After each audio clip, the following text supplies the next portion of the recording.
तो आजकल बुखार का सीजन है और बुखार के ऊपर ही सवाल है। A child running a temperature of, कितना टेम्परेचर है बच्चे को? 101 Fahrenheit is given an antipyrine, उसे एक दवाई दी जाती है, a medicine that louvers fever, जो कि बुखार को कम करती है। कौन सी दवाई लेते हो तुम बुखार को कम करने के लिए? डोलो, है ना, विच इज पैरासीटामोल, जो कि पैरासीटामोल होता है। विच कोजेज, अब बुखार कैसे कम होता है उसके बारे में बात करते हैं ये, कि एंटीपायरिन ड्रग देने पे बुखार कैसे कम होता है। Which causes an increase in rate of evaporation of sweat from his body, जो कि उसकी बॉडी से स्वेट के जो रेट है उसे इंक्रीज कर देता है। If the fever is brought down to 98 Fahrenheit in 20 minute, अगर टेम्परेचर 101 जो था वो कितना हो गया है 98, कितनी देर में? 20 मिनट में। What is average rate of extra evaporation caused by the drug? assume the evaporation mechanism to be the only way by which heat is lost. The mass of the child is 30 kg. The specific heat of human body is approximately the same as that of water, and latent heat of evaporation of water at that temperature is about 580 calorie per gram. Good. कुछ कुछ सवाल में बहुत सारी चीजें दी गई हैं, but basic मैं समझा देता हूं क्या कहते हैं। देखो, फीवर के दौरान बॉडी का टेम्परेचर बढ़ जाता है, तो अगर आपको बॉडी का टेम्परेचर कम करना है तो इसके लिए एक मैकेनिज्म क्या है? हमारी बॉडी अपना जो टेम्परेचर है वो मेंटेन कैसे रखती है? जब गर्मी होती है तो क्या होता है? अच्छा खासा स्वेटिंग होती है। स्वेटिंग से क्या होता है? स्वेटिंग के बाद शरीर ठंडा होता है। क्यों?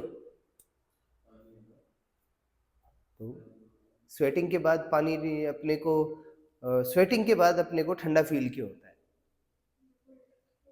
क्योंकि जो पानी है, जो स्वेट है, वो आसपास की जो हवा है, आसपास की हवा में जो स्वेट है वो भाप बन के उड़ता है, इवेपोरेट होता है, और इवेपोरेशन के बाद कूलिंग होती है। क्योंकि आपको पता है कि अगर बॉडी से, आर्म से, कहीं से भी ये वाटर वेपर है, और इस वाटर वेपर को, ये वाटर ड्रॉप है, और इस वाटर ड्रॉप को इवेपोरेट होना, तो इवेपोरेशन के लिए एनर्जी चाहिए होती है। अब ये एनर्जी कहाँ से लेगा? ये एनर्जी लेगा बॉडी से, और इस बॉडी से एनर्जी को लेके ये किस में कन्वर्ट हो जाएगा? Convert to vapour.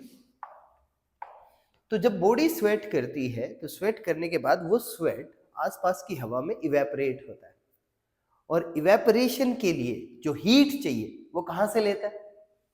वो हमारी बॉडी से लेता है। तो वो तो हीट लेके उड़ गया, बॉडी क्या होगी? बॉडी ने हीट दिया है तो बॉडी ठंडी हो जाएगी, और वो हीट लेके चला गया।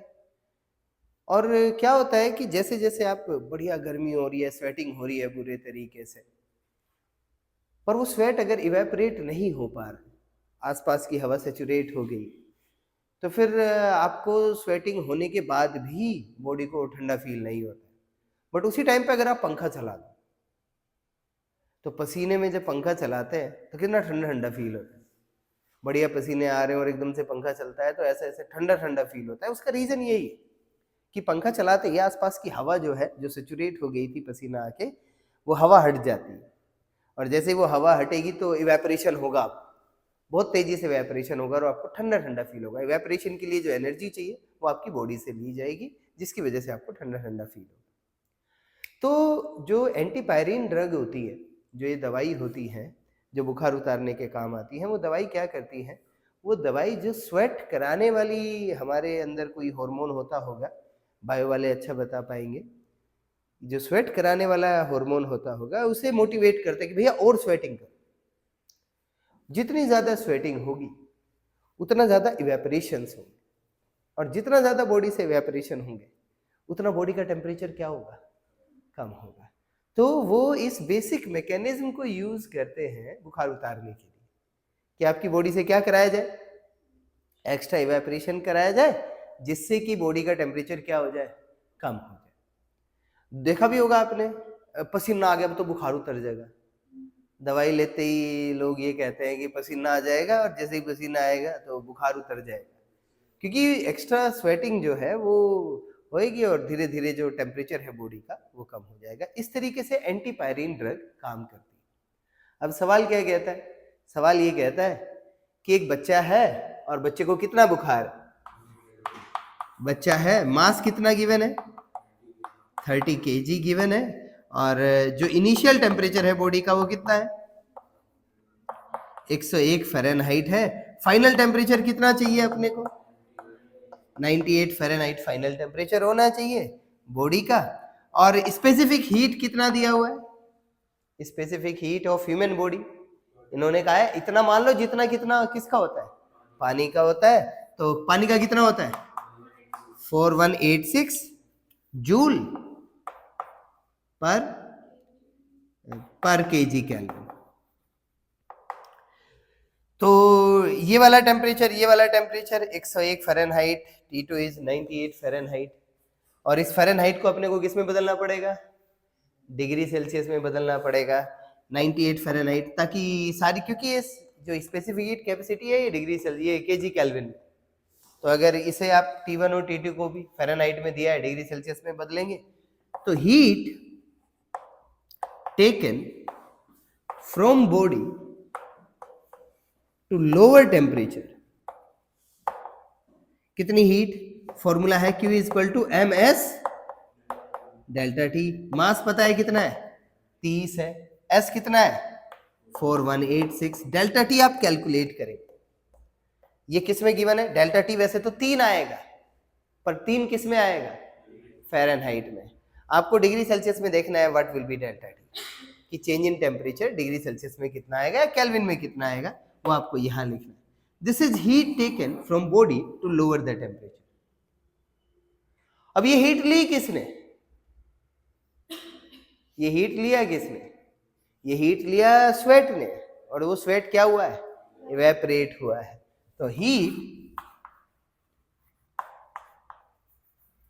Taken by sweat to evaporate,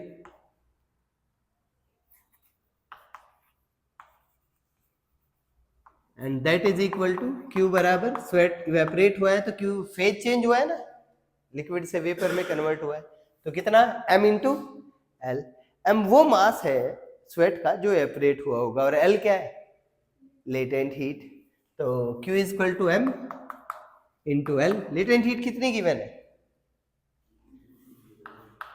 586 calorie पर ग्राम है शायद, 580 कैलोरी पर ग्राम।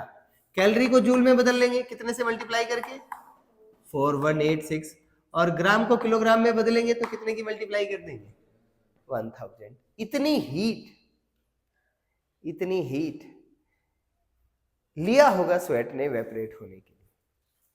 अब अपने को पता है हीट टेकन बराबर हीट गिवन के होती है, ये हीट दी बॉडी ने, और इन्होंने कहा है कि आप ये मानो कि बॉडी जो है वो ठंडी हो रही है बस स्वेटिंग से, और भी तरीके से बॉडी ठंडी होती है, और भी मैकेनिज्म है बॉडी के ठंडे होने के, बट अपने को क्या मान के चलना है कि बस स्वेटिंग से ही ठंडी हो रही है।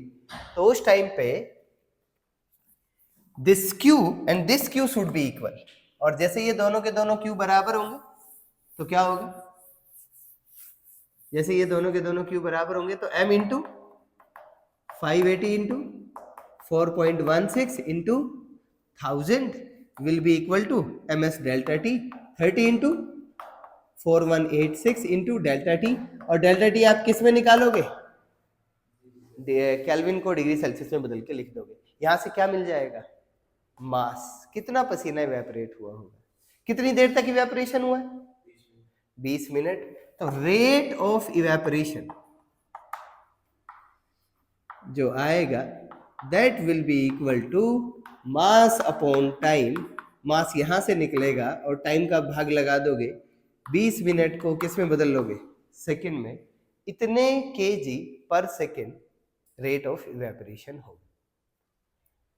तो इतना पसीना हर एक सेकंड में उड़ना चाहिए, यहां से जो आपको मिलेगा वो मिलेगा कि कितना पसीना हर एक सेकंड में उड़ेगा, जिससे कि आपकी बॉडी का टेम्परेचर 20 मिनट में 101 से कितना हो जाए। नहीं, मैं इस बारे में पूरा इंटरेस्टेड हूँ, इसीलिए डॉक्टर कहते हैं ना बुखार बुखार में पानी पीते रहो, जितना पानी पियोगे उतना बढ़िया, क्योंकि जितना पानी पियोगे उतना पानी अवेलेबल होगा स्वेटिंग के लिए, तो बॉडी डिहाइड्रेट नहीं होगी, डिहाइड्रेशन में और प्रॉब्लम हो जाती है, तो बॉडी डिहाइड्रेशन फील नहीं करे उसके लिए ज़रूरी है कि आप लगातार पानी पीते रहें। तो एक बहुत अच्छा सवाल, और बहुत अच्छा ये इस वजह से है क्योंकि फिजिक्स के साथ साथ ये बहुत अच्छा डेली लाइफ के एक मैकेनिज्म को भी समझाता है, और अच्छे सवाल ऐसे ही होते हैं। ओके।